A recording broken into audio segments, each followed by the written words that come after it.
వేమూరు నియోజకవర్గంలో వర్షాలకు దెబ్బతిన్న వరి పొలాలను పరిశీలించారు నక్కా ఆనంద్ బాబు. అకాల వర్షాల వల్ల నష్టపోయిన పంట పొలాలను పరిశీలించి ఆయన మాట్లాడుతూ పంట నష్టం అంచనా వేసి ప్రభుత్వానికి నివేదిక ఇవ్వాలని అధికారులను ఆదేశించారు. రైతులు అధైర్యపడవద్దని, ప్రతి ఒక్క రైతుని ఆదుకుంటామని తెలియజేశారు. ఏ రైతుకైనా అన్యాయం జరిగితే సహించేది లేదని అధికారులను హెచ్చరించారు.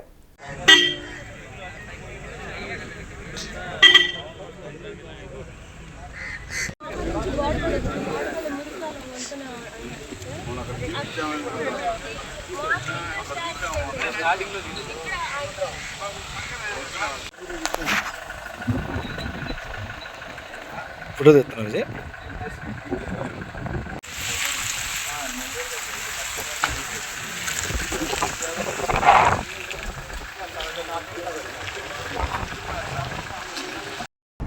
భారీ వర్షాలు వరదలు రాష్ట్రాన్ని ముంచెత్తి 10 రోజులు అవుతా ఉంది. 10 రోజుల నుంచి కూడా ముఖ్యంగా మా ప్రాంతంలో వేమూరు నియోజకవర్గం పరిసర డెల్టా ప్రాంతంలో ముంపుకు గురైనటువంటి పొలాలు ఇంకా నీటిలోనే తేలియాడుతూ ఉన్నాయి. రైతు పూర్తిగా నష్టపోయాడు. ఈ సంవత్సరం ఖరీఫ్ సీజన్లో మాగాణి పొలాలు వరి కానీ, వరదల వల్ల హార్టికల్చర్ క్రాప్స్ కానీ పూర్తిగా 100% నష్టపోయినటువంటి పరిస్థితులు ఇలా స్పష్టంగా కనపడతా ఉన్నాయి. రైతుని ఆదుకోవాల్సిన అవసరం ఎంతైనా ఉంది. ప్రభుత్వం చంద్రబాబు నాయుడు గారి నేతృత్వంలో సంపూర్ణ సహకారాన్ని అందించడానికి కూడా సిద్ధంగా ఉంది.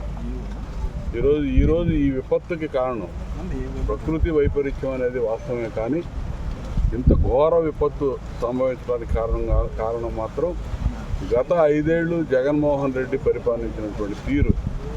కాలువలు, డ్రైన్లు, వాటి మీద కనీస అవగాహన లేనటువంటి ప్రభుత్వం, దోపిడీయే ప్రధాన లక్ష్యంగా పెట్టుకొని పనిచేసినటువంటి ప్రభుత్వం, ఈ డ్రైన్లు మరమ్మతులు కానీ, కాలువల మరమ్మతులు కానీ ఎక్కడ కూడా కొంచెం కూడా దాన్ని ముట్టుకోకుండా వదిలేసిన పాప ఫలితమే ఈరోజు ఈ విధంగా ముంపుకు గురవటం.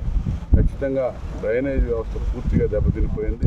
ఈ ప్రాంతంలో ఉన్నటువంటి బిఎం డ్రైన్ కానీ, ఆర్ఎం డ్రైన్ కానీ, తెనాలి మెయిన్ డ్రైన్ కానీ, గంగోలు డ్రైన్ కానీ, అన్ని డ్రైనేజీ వ్యవస్థ ఎక్కడైతే ఉందో, డ్రైన్లు ఎక్కడెక్కడ ఏ ప్రాంతంలో పారుతూ ఉన్నాయో ఆ ప్రాంతంలో ఉన్నటువంటి పొలాలన్నీ కూడా పూర్తిగా ముంపుకు గురైపోయి ఈరోజు కూడా ఆ ముంపులోనే కింద నీళ్లలో, మురుగు నీళ్లలో తేలియాడుతున్నటువంటి పరిస్థితి.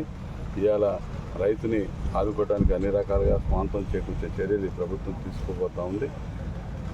ఇవాళ పూర్తి అవగాహన కలిగినటువంటి ప్రభుత్వం చంద్రబాబు నాయుడు గారి నేతృత్వంలో ఇవాళ వరదలు, ఇంత భయంకరమైనటువంటి వరదలు వచ్చినా కూడా ఆ వరదలను కూడా మరి అక్కడ ప్రజలకి ధైర్యాన్ని ఇస్తూ అక్కడ సహాయ కార్యక్రమాలను ముందుకు తీసుకెళ్తూ మన ప్రాంతంలో వచ్చినటువంటి వరదల్ని పర్యవేక్షిస్తూ మమ్మల్ని ముందుకు నడిపిస్తూ అందరికీ అండదండగా మేము ఉంటా ఉన్నాం.